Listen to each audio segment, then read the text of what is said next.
think the passion, you really need it to create something on a particular level. You need to give everything from yourself in there, and that's the difference, I think.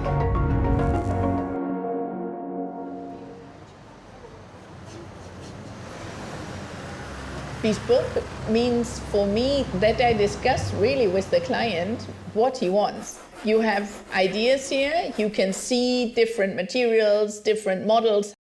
It's very important to listen, and nowadays many people don't listen anymore. The last is really the copy of your foot on which we create the shoe. But nobody shows you how to make a last, really, so you have to train it by yourself and to get the feeling by yourself how you should do it. You have certain measurements from the foot, but the feeling of the client is always different. I love using the leather because you get this particular different touches. What I appreciate so much from this tannery is they use a Swiss calf. Maybe it's because it's cold and these animals live on a very high level in the mountains. It's always a cow, but cows are also different.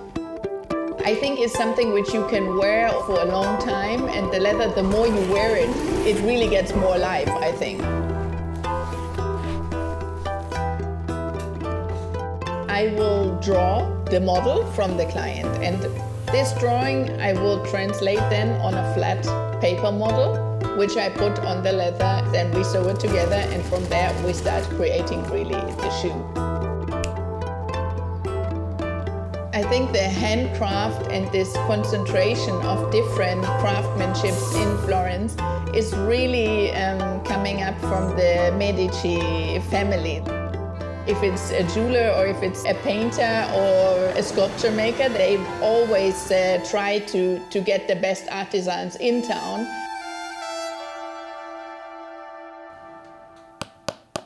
The upper will be nailed and pulled over the last. I will start sewing with linen thread, which is made kind of waterproofed with wax. When you stitch, you have two threads which go into the same hole, and as you pull, the wax goes hot. It will seal together, so the water cannot go through. And this is a very particular and very old process. It's very rare to be a woman in this shoemaking world. When I started, everybody looked at me and said, this lady is gonna close down in a year. A woman in a man's job, it's not gonna work. And now they're all proud in this area that I'm still here.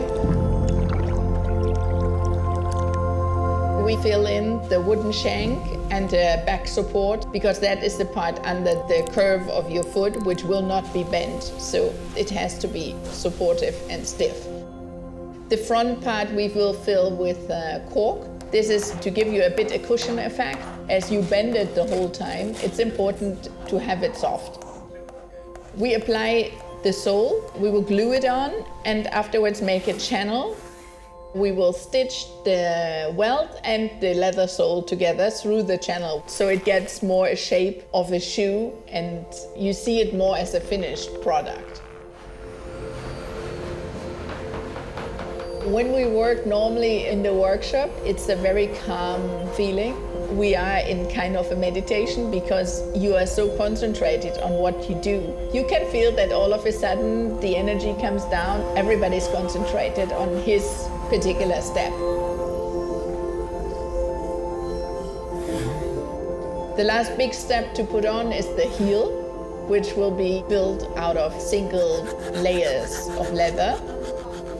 We will glue them and nail them on, and then cut them in shape. And at the end, we pass some glass, sanding it, and then burn it with hot irons. So all the pores are going to be completely closed up.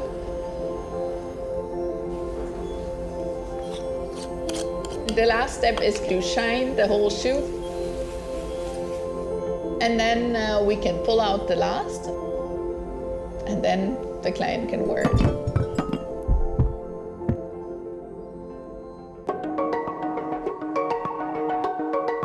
if you count the hours, we would work around 3 weeks on one pair of shoes. When I see a finished shoe and the client really tries it on, it's always the moment of reality and relief if it really fits well. When this person is really happy, you can just see at their eyes without explaining that it's the best feeling ever. I think a shoe is more than an object. A shoe really reflects the person who's wearing it, the leather they choose, the color they choose, and how they wear it.